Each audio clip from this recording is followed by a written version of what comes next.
ഇപ്പോൾ ഇസ്ലാമിൻ്റെ ഭക്ഷണ നിയമങ്ങൾ ഭക്ഷണ നിയമങ്ങൾ ഏറെ ചർച്ച ചെയ്യുന്നൊരു കാലമാണുള്ളത്. ഇസ്ലാമിൻ്റെ ഭക്ഷണ അതെ. നിയമങ്ങളെക്കുറിച്ച് ഇസ്ലാം നിരോധിച്ചിട്ടുള്ള ഭക്ഷണങ്ങൾ അതിനെക്കുറിച്ച് പറയും അതിലൊരു യുക്തിയുമില്ലാന്ന്. ഉം, ഉം. അതുപോലെ തന്നെ ഇസ്ലാം പിന്നെ ഭക്ഷിക്കേണ്ട രീതി പറയുമ്പോൾ അതിൽ ഉള്ള പ്രശ്നങ്ങൾ പറയും.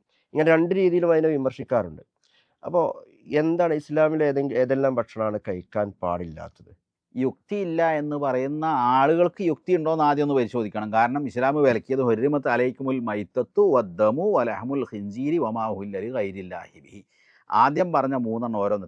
ഇപ്പോൾ ശവം എന്ന് പറഞ്ഞാൽ ഈ അറക്കുന്നതും ഇതൊക്കെ പറഞ്ഞിട്ട് പറയുന്നത് ഇല്ലാമാതെക്കയത്തും, അതായത് ശവത്തിൻ്റെ വിഭാഗത്തിൽ പറയാണ് വൽ മൗക്കൂദത്ത് വൽ മുത്തറദ്യത്ത് വൻ നത്തിയഹത്തു വമാ കലസബു, മുകളിൽ നിന്ന് താഴോട്ട് വീണ് ചത്തത്, ശ്വാസം മുട്ടി ചത്തത്, തമ്മിൽ കുത്തി ചത്തത്, പിന്നെ അങ്ങനെ പല രൂപത്തിലും ജീവൻ പോയ ജീവികൾ ഒന്നും തിന്നാൻ പാടില്ല എന്നാണ്. കാരണം ഇതിനെപ്പറ്റി പഠിച്ച ആളുകൾ പറഞ്ഞത് ഞാൻ വായിക്കുകയും കേൾക്കുകയൊക്കെ ചെയ്തിട്ടുണ്ട്. അറുക്കുമ്പോൾ ശരീരത്തിലുള്ള രക്തമൊക്കെ വാർന്നു പോകും. അറക്കുമ്പോൾ ശരീരത്തിലെ രക്തമൊക്കെ വാർന്നു പോകും. അതുകൊണ്ട് തന്നെ അറക്കുമ്പോൾ ഈ കണ്ടനാളോ അന്നനാളോ മുറിക്കാൻ പാടുള്ളൂ, മുഴുവൻ മുറിച്ചിടരുത്. കാരണം തലച്ചോറും ഹാർട്ടും തമ്മിലുള്ള ആ കമ്മ്യൂണിക്കേഷൻ നിലനിൽക്കണം. അപ്പോൾ ഇവിടെ കട്ട് ചെയ്യുമ്പോൾ രക്തം ഇതിലൂടെ പോവുമല്ലോ. അപ്പോൾ തലച്ചോറ് ഹാർട്ടിന് ഓർഡർ കൊടുക്കും, കൽപ്പന കൊടുക്കും, മാക്സിമം ഇന്ന സ്ഥലത്ത് രക്തം ഷോർട്ടായിട്ടുണ്ട്, കുറച്ച് അടിയന്തരമായിട്ട് രക്തം ആവശ്യമുണ്ട്. അപ്പോൾ ശരീരത്തിൻ്റെ എല്ലാ ഭാഗത്തു നിന്നും മാക്സിമം ഫോഴ്സിൽ ഈ രക്തം അങ്ങോട്ടേക്ക് പമ്പ് ചെയ്യും. ഇത് പുറത്തേക്കാണ് പോകുന്നതെന്ന് തിരിച്ചറിയാൻ കഴിയില്ലല്ലോ, ഒക്കെ പുറത്തേക്ക് ഇങ്ങനെ പോകും. അപ്പോൾ ശരീരത്തിലൊന്നും, കാരണം രക്തത്തെ പറ്റിയിട്ട് പറയുന്നത് അത് ശരീരത്തിലെ സിരകൾക്കുള്ളിലാണെങ്കിൽ സുരക്ഷിതമാണ്, മുറിവ് സംഭവിക്കുന്നതോടുകൂടി അതിലേക്ക് രോഗാണുക്കൾക്ക് ഏറ്റവും ഇഷ്ടമുള്ള വിളയാട്ട കേന്ദ്രമാണ് രക്തം. അതുകൊണ്ട് രക്തം അതിസൂക്ഷ്മമായ സംരക്ഷിത കവചത്തിലൂടെ സിരകളിലൂടെ ഓടുമ്പോൾ അത് സുരക്ഷിതമാണ്. അതുകൊണ്ടാണ് മുറിവ് സംഭവിച്ചാൽ അവിടെ പഴുക്കുന്നതും വ്രണമാകുന്നതൊക്കെ. കാരണം രോഗാണു അതിലേക്ക് കയറുകയാണ്, മനസ്സിലായില്ലേ? അപ്പോൾ ഈ രക്തം പുറത്തേക്ക് വരുന്നതോടുകൂടി, ഓപ്പൺ ആകുന്നതോടുകൂടി രോഗാണുക്കൾ അതിലേക്ക് കയറും. അപ്പോൾ അങ്ങനെയുള്ള രക്തം മനുഷ്യ ശരീരത്തിന് തന്നെ അപകടമാണ് എന്നൊക്കെ പഠിച്ച പണ്ഡിതന്മാർ പറയാം. ഞാനിത് പഠിച്ച ആളല്ലാത്തതുകൊണ്ടും അത് കേട്ടത് വെച്ചിട്ടാണ് ഞാൻ പറയുന്നത്. അത് ശരിയാണോ അല്ലേ എന്നുള്ളത് വിവരമുള്ള ആളുകൾ തീരുമാനിക്കേണ്ടതാണ്. അല്ല, ഞാൻ അത്ര ആധികാരികമായിട്ട് പറയല്ല, ഞാൻ കേട്ടതും മനസ്സിലാക്കിയതും വിവരമുള്ള ആളുകൾക്ക് ഇത് കേട്ടതാണ്. അപ്പോൾ അതുകൊണ്ട് അറുക്കുമ്പോൾ ഇതൊക്കെ സംഭവിക്കുന്നു. തല്ലിക്കൊന്നതിനേക്കാളൊക്കെ അങ്ങനെ അറുത്ത മാംസം, ജീവൻ പോകാൻ ഏറ്റവും എളുപ്പ വഴി അതാണെന്ന്. അപ്പോൾ അതുകൊണ്ട് ശവം നിരോധിച്ചു. പിന്നെ രണ്ടാമത്തേത് രക്തം, രണ്ടിൻ്റെ ഉദാഹരണം ഇതിപ്പോൾ നമ്മൾ പറഞ്ഞു. പിന്നെ പന്നി മാംസമാണ്, അതേക്കുറിച്ചും അങ്ങനെ തന്നെ ഒരുപാട് പഠനങ്ങളൊക്കെ നടന്ന് നമുക്ക് കാണാൻ സാധിക്കും. പിന്നെ ഒന്ന് ആശയപരമാണ്, വിശ്വാസപരമാണ്. അറുത്തതല്ലാത്തത്, അള്ളാഹുവിൻ്റെ പേരിലല്ല. കാരണം ജീവൻ നൽകുന്നവൻ അള്ളാഹുവാണ്. ഈ അള്ളാഹുവിൻ്റെ അനുമതി ഉണ്ടെങ്കിൽ ഒരു ജീവൻ ഹനിക്കാൻ അനുവാദമുള്ളൂ. അത് പ്രാണികളായാലും ജീവജാലങ്ങളായാലും മനുഷ്യന് വെറുതെ കൊല്ലാൻ പറ്റൂല. തമാശക്കോ കളിക്കോ വിനോദത്തിനോ വേണ്ടി ജീവികളത് ഒരു ഉറുമ്പിനെ പോലും കൊല്ലാൻ ഇസ്ലാം അനുവദിക്കുന്നില്ല. നീ ഭക്ഷിച്ചാൽ, അറുത്താൽ അത് ഭക്ഷിക്കാൻ വേണ്ടിയാവണം. ഹോബിക്ക് വേണ്ടിയോ കളിക്കാൻ വേണ്ടിയോ തമാശയ്ക്ക് വേണ്ടിയോ മത്സരത്തിന് വേണ്ടിയോ ഒന്നും ജീവികൾ അങ്ങനെ ഉപദ്രവിക്കാനോ ബുദ്ധിമുട്ടിക്കാനോ പാടില്ല എന്നാണ് ഇസ്ലാമിൻ്റെ നിയമം. അപ്പോൾ അതുകൊണ്ട് അള്ളാഹുവിൻ്റെ അനുമതിയോടുകൂടി അള്ളാഹുവിൻ്റെ നാമത്തിൽ ഞാൻ അറുക്കുന്നു എന്ന് പറഞ്ഞ് അറുത്തതല്ലാത്തത് ഭക്ഷിക്കാൻ പാടില്ല. ഇതാണ് ഈ വിഷയത്തിൽ ഹറാമാക്കപ്പെട്ട ജീവികളുമായി ബന്ധപ്പെട്ടിട്ടുള്ളത്. പിന്നെ ഹദീസിൽ നിഷേധിക്കപ്പെട്ട ഹിംസ്ര ജന്തുക്കൾ, നഖം കൊണ്ട് ഇരപിടിക്കുന്ന പക്ഷികൾ, പ്രാപ്പീഡിയൻ, പരുന്ത്, കഴുകനൊക്കെ പോലുള്ളത്, സിംഹം, കടുവ പോലുള്ള ഈ തേറ്റയുള്ള മൃഗങ്ങൾ, പിന്നെ അങ്ങനെയുള്ള ചിലത് കൂടി ഹദീസുകളിൽ വിലക്കപ്പെട്ടതായിട്ട് നമുക്ക് കാണാൻ സാധിക്കും. അതുപോലെ മറ്റൊരു ചോദ്യം വന്നിട്ടുള്ളത്, ഇപ്പോൾ ഉസ്താദ് നമ്മൾ സാധാരണ പറയുന്നുണ്ടല്ലോ, അള്ളാഹുവിൻ്റെ പേരിലല്ലാതെ ഇറക്കപ്പെട്ടത് നമുക്ക് ഭക്ഷിക്കാൻ പാടില്ല എന്നുള്ളത്. അപ്പോൾ ഇപ്പോൾ സൂപ്പർ മാർക്കറ്റിലൊക്കെ ഇറങ്ങിക്കഴിഞ്ഞാൽ ഒരുപാട് വിദേശ രാജ്യങ്ങളിൽ നിന്നൊക്കെ വരുന്നതുണ്ട്. പല നാടുകളിൽ നിന്ന് വരുന്ന മാംസങ്ങളാണുള്ളത്. ആ മാംസം നമ്മൾ എന്ത് ധൈര്യത്തിലാണ് ഇപ്പോൾ വാങ്ങുക? അതിൽ മുസ്ലിം അറുത്തത് മുസ്ലിമിന് ഭക്ഷിക്കാം, ജൂതനും ക്രിസ്ത്യാനിയും അറുത്തതും മുസ്ലിമിനും ഭക്ഷിക്കാം. അത് ഖുർആൻ തന്നെ, അള്ളാഹു തന്നെ അനുവദിച്ചതാണ്. എന്നാൽ ബഹുദൈവ വിശ്വാസികൾ അറുത്തതായാൽ അവരറുത്തത് ഭക്ഷിക്കാൻ അനുവാദമില്ല. അപ്പോൾ ക്രൈസ്തവർ ജീവിക്കുന്ന പ്രദേശങ്ങളിൽ നിന്ന് വരുന്ന മാംസമാണെങ്കിൽ അത് നമ്മൾ നോക്കേണ്ട കാര്യമില്ല. ഇങ്ങനെയുള്ള അവർ അറുത്തത് ആണെങ്കിൽ അവരുടെ കൈകൊണ്ട് അവർ അറുത്ത മാംസം നമുക്ക് ഭക്ഷിക്കുന്നത് ഖുർആൻ തന്നെ അനുവദിച്ച കാര്യമാണ്. എന്നാൽ ഇങ്ങനെയുള്ള നാസ്തികരും പിന്നെ ബഹുദൈവ വിശ്വാസികളും ഒന്നുമായ ആളുകൾ അറുത്തതാണ്, അത്തരം പ്രദേശങ്ങളിലും ഭാഗങ്ങളിൽ നിന്ന് വരുന്നതാണെന്ന് അറിഞ്ഞാൽ അത് നമുക്ക് കഴിക്കാൻ ഇസ്ലാമിൽ അനുവാദമില്ല. അപ്പം നമ്മളൊരു സ്ഥലത്ത് എത്തിയിട്ട് നമുക്ക് സംശയം തോന്നുകയാണ്, എല്ലാം ഉറപ്പ് വരുത്താൻ കഴിയും. സാധാരണ ഹോട്ടലിൽ തന്നെ കയറിയാൽ നമുക്കിത് ഉറപ്പ് വരുത്താൻ കഴിയുമോ? ഇത് ഇവൻ അങ്ങനെയാണോ അർത്ഥമെന്ന് നമുക്ക് ഉറപ്പ് വരുത്താൻ പറ്റൂല. പൊതുവേ നമ്മൾ അങ്ങനെ ആകുമ്പോൾ ജീവിക്കാനും കഴിയില്ല. അപ്പോൾ ഒരു പ്രദേശത്ത് മുസ്ലിങ്ങളാണ് അവിടെ അറക്കുന്നതും മാംസം വിതരണം ചെയ്യുന്നതൊക്കെ ചെയ്യുന്നത്.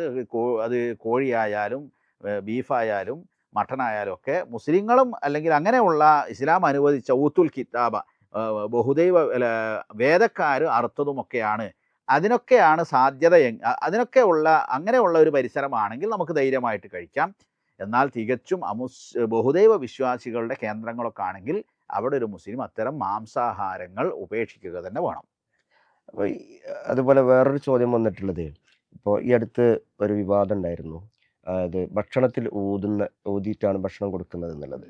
അപ്പോൾ ഈ ഭക്ഷണത്തിൽ ഊതുന്നതുമായി ബന്ധപ്പെട്ട് ഇസ്ലാമിൻ്റെ വിധി എന്താണ്? ഭക്ഷണത്തിൽ ഊതുക എന്നുള്ളത് ഇസ്ലാമിൻ്റെ ഭക്ഷണത്തിലും വെള്ളത്തിലും ഒന്നും ഊതാൻ പാടില്ല.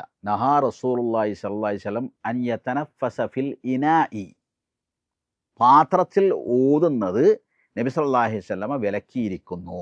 ഹദീസാണ്. മാത്രമല്ല ഒറ്റയടിക്ക് വെള്ളം കുടിക്കുന്നത്. ഞാൻ കുടിക്കുകയാണെങ്കിൽ ആയി പറഞ്ഞ ഊതരുത്. അപ്പോൾ നിങ്ങൾക്ക് തരുമ്പോൾ തീരെ ഊതാൻ പാടില്ല എന്നുള്ളത് അതിൽ നിന്ന് മനസ്സിലായി. ഞാൻ കുടിക്കുന്നത് ഞാൻ അതിൽ നിന്ന് ഊതരുത്, അതാണ്. അതേപോലെ 3 പ്രാവശ്യം ശ്വാസോച്ഛ്വാസം കഴിക്കണം. ഒരു ഗ്ലാസ് വെള്ളം എടുത്ത് ഒരൊറ്റ കൂടി അങ്ങ് കുടിക്കരുത്. എന്നാൽ അതിൽ പണ്ഡിതന്മാർ വിശദീകരിച്ച കാണാം. ഈ ഹദീസിനെ വിശദീകരിച്ചുകൊണ്ട് ഒരു ഇറക്ക് കുടിച്ചിട്ട് മാറ്റി പിടിക്കണം, കപ്പ് മാറ്റി പിടിച്ചിട്ട് ശ്വസിച്ചതിന് ശേഷം പിന്നെ കുടിക്കണം. അതിൽ തന്നെ ശ്വാസോച്ഛ്വാസം ഉണ്ടാവാതിരിക്കാൻ വേണ്ടി അത്രയും സൂക്ഷ്മമാണ് ഇസ്ലാമിൻ്റെ പ്രവാചകൻ സല്ലല്ലാഹു അലൈഹി വസല്ലം പഠിപ്പിച്ചിട്ടുള്ളത്. പിന്നെ ആളുകൾ ഇസ്ലാമിനെതിരെ എന്തൊക്കെയാണോ പ്രവാചക അധ്യാപനങ്ങൾ അതിനെതിരായത് പറയുന്നത് എന്തിനാന്ന് വെച്ചാൽ ഇതിങ്ങനെയാണെന്ന് മനസ്സിലാക്കാനാണ്. ശരിക്കും ഇസ്ലാമിൻ്റെ ആരോഗ്യ പാഠങ്ങൾ, ഭക്ഷണ മര്യാദകളൊക്കെ പ്രവാചക അധ്യാപനങ്ങളും ഖുർആൻ പഠിപ്പിച്ചതൊക്കെ മനസ്സിലാക്കിയ ഒരാൾക്ക് ഇതേതോ ഒരു ഫുഡ് ഇൻസ്പെക്ടർ തയ്യാറാക്കിയാന്ന് തോന്നും ഈ മര്യാദകൾ. അത്രയും, അല്ലെങ്കിൽ ഒരു ആരോഗ്യ വിദഗ്ധൻ അല്ലെങ്കിൽ ഒരു വൈദ്യൻ എഴുതി തയ്യാറാക്കിയ ഒരു ഭക്ഷണക്രമമാണോ എന്ന് വരെ തോന്നിപ്പോകും. അപ്പോൾ ഇതൊന്നും ആളുകൾ പഠിക്കരുത്. ഇത് പഠിക്കുന്നതോടുകൂടി ഇതിനോടൊക്കെ ആകർഷകരാകും. അപ്പം അതിന് പറയാം മുസ്ലിങ്ങൾ ഇങ്ങനെയാണ്, അവരിങ്ങനെയാണ് അവരെ ഭക്ഷണം ഇങ്ങനെയാണ്, അതിൽ തുപ്പലാണ് എന്നൊക്കെ പറഞ്ഞ് പച്ച കള്ളം പ്രചരിപ്പിച്ചുകൊണ്ട് ഇത് മനസ്സിലാക്കാതിരിക്കാൻ വേണ്ടി ജനങ്ങളെ അകറ്റുക. ഇത് പണ്ട് മുതലേ ഉള്ള ഒരു ഇസ്ലാമിൻ്റെ ശത്രുക്കളുടെ പണ്ട് മുതലേ ഉള്ള സ്വഭാവമാണ്. യഥാർത്ഥത്തിൽ ഇങ്ങനെയുള്ള ഒരു ഗുണം എന്താ വെച്ചാൽ, ഇങ്ങനെ ഇവന്മാരിങ്ങനെ കള്ളം പറഞ്ഞ് പ്രചരിപ്പിക്കുമ്പോൾ നിഷ്പക്ഷരായ ആളുകൾ ഇത് പഠിക്കാനും മനസ്സിലാക്കാൻ തയ്യാറാകും എന്നൊരു പോസിറ്റീവ് ഗുണമുണ്ട്. നമ്മൾ അത് കാണിച്ചു കൊടുക്കുകയും വേണം. ഇസ്ലാമിൻ്റെ ഒരു ഭക്ഷണ മര്യാദയിലെ ഒരു ശാസ്ത്രീയതയും അതുപോലെ അത് ആളുകൾക്ക് പഠിക്കാൻ സാധിച്ചു. ഉസ്താദ് പറഞ്ഞല്ലോ, ഒരു വെള്ളം കുടിക്കുന്ന ഒരു രീതി, അതുപോലെ ഇസ്ലാം എത്ര കൃത്യമായിട്ടാണ് പറഞ്ഞു കൊടുത്തിട്ട്. അതുകൊണ്ട് തന്നെ ഇസ്ലാമിലെ ഭക്ഷണ മര്യാദകൾ എന്നുള്ളത് എല്ലാവർക്കും മാതൃകയാവുന്ന ഒരു ഭക്ഷണ മര്യാദയാണ് അല്ലേ? ഇൻഷാ അല്ലാഹ്. അപ്പോൾ അതേപോലെ വേറൊരു ചോദ്യം ഉള്ളത്, നമ്മുടെ പിന്നെ ഈ മദ്യം ഹറാമാണ് എന്നുള്ളതിൽ സംശയമില്ലല്ലോ. ഹറാമാണ്, ലഹരി. അപ്പോൾ ആ ലഹരി ഹറാമാണ് എന്നുള്ളത് ഉറപ്പാണ്. പക്ഷെ നമ്മളിപ്പോൾ കേൾക്കാറുണ്ട്, ചില ഔഷധങ്ങളിൽ, മെഡിസിനുകളിൽ ആൽക്കഹോൾ ഉണ്ട്, ഇത്ര ശതമാനം എന്നൊക്കെ പറയാറുണ്ടല്ലോ. അപ്പോൾ ആ ആൽക്കഹോൾ കലർന്നിട്ടുള്ള ആ മെഡിസിൻ നമുക്ക് കഴിക്കാൻ പാടുണ്ടോ? ഈ ആൽക്കഹോൾ എന്നത് ഖുർആനിലും ഹദീസിലും ഖംറ് എന്ന് പറഞ്ഞ് ഉപയോഗിച്ച അതല്ല അത് സാധനം. ആൽക്കഹോള് എന്നത് പിൽക്കാലത്തുണ്ടായ ഒന്നിൻ്റെ പേരാണ്. അത് നബി സല്ലല്ലാഹു അലൈഹി വസല്ലമയുടെ കാലത്തുള്ളത് പിന്നെ എന്താണ്, മുന്തിരിയിൽ നിന്നും ഈത്തപ്പഴത്തിൽ നിന്നും പഴങ്ങളൊക്കെ ഉണ്ടാക്കുന്ന അതാണ് ലഹരി ദ്രാവക പാനീയമാണ് പറയുന്നത്. പക്ഷേ ഹദീസിൽ വന്നിട്ടുണ്ട് അത് മാത്രമല്ല, കുല്ലു മുസ്കിരിൻ ഖംറുൻ, ലഹരി ഉണ്ടാക്കുന്നതെല്ലാം മദ്യമാണ്, വകുല്ലു ഖംറിൻ ഹറാം എന്ന് തന്നെ പറഞ്ഞിട്ടുണ്ട്. ഒന്ന്. രണ്ടാമതായി, മദ്യവുമായി ബന്ധപ്പെട്ട് അതുകൊണ്ട് ചികിത്സിക്കാൻ പറ്റുമോ എന്ന ചോദ്യം പ്രവാചകൻ സല്ലല്ലാഹു അലൈഹി വസല്ലമയോട് ചോദിക്കപ്പെട്ടപ്പോൾ നബി സല്ലല്ലാഹു അലൈഹി വസല്ലമ പറഞ്ഞിട്ടുണ്ട്, ഇന്നഹാ ദാ വലൈസ ബിദവാ, അത് രോഗമാണ്, അല്ലാതെ ഒരിക്കലും ശമനമല്ല, ചികിത്സയല്ല എന്ന് പറഞ്ഞിട്ടുണ്ട്. ഇതാണ് പൊതുവെ അതിൻ്റെ അടിസ്ഥാന തത്വം. എന്നാൽ ഈ ആൽക്കഹോൾ എന്ന് പറയുന്നത് അതിങ്ങനെ അതിൻ്റെ മൂലകങ്ങളിലെ ഓരോ നമ്പർ മാറുന്നതിനനുസരിച്ച് ഇപ്പോൾ ഗ്ലൂക്കോസ്, പഞ്ചസാര, ആൽക്കഹോൾ, സ്പിരിറ്റ് ഇതൊക്കെ ഒരേ കാറ്റഗറിയിലാണ്. C6H12O6, C12H24O12 എന്ന് പറഞ്ഞിട്ട് ഇങ്ങനെ മാറുന്നതിനനുസരിച്ചാണ് ഈ ആൽക്കഹോളും പിന്നെ ഇതൊക്കെ ഇങ്ങനെ മാറിക്കൊണ്ടിരിക്കുക.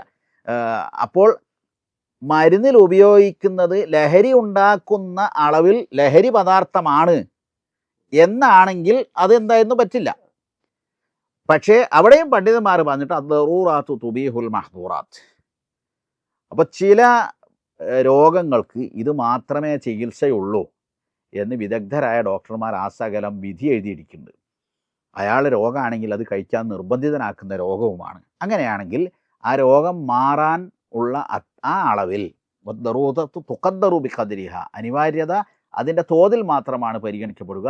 അത്രയുമാണെങ്കിൽ അത് ലഹരി ഉണ്ടാക്കുന്നുമില്ലെങ്കിൽ അത് അനുവദനീയമാണ്, അതിൽ ഇളവുണ്ട് എന്നാണ് ആധുനിക പണ്ഡിതന്മാരും ആധുനിക പണ്ഡിത സമിതികളും ഫിഖ് അക്കാദമികളൊക്കെ ഫത്വ നൽകിയിട്ടുള്ളത്.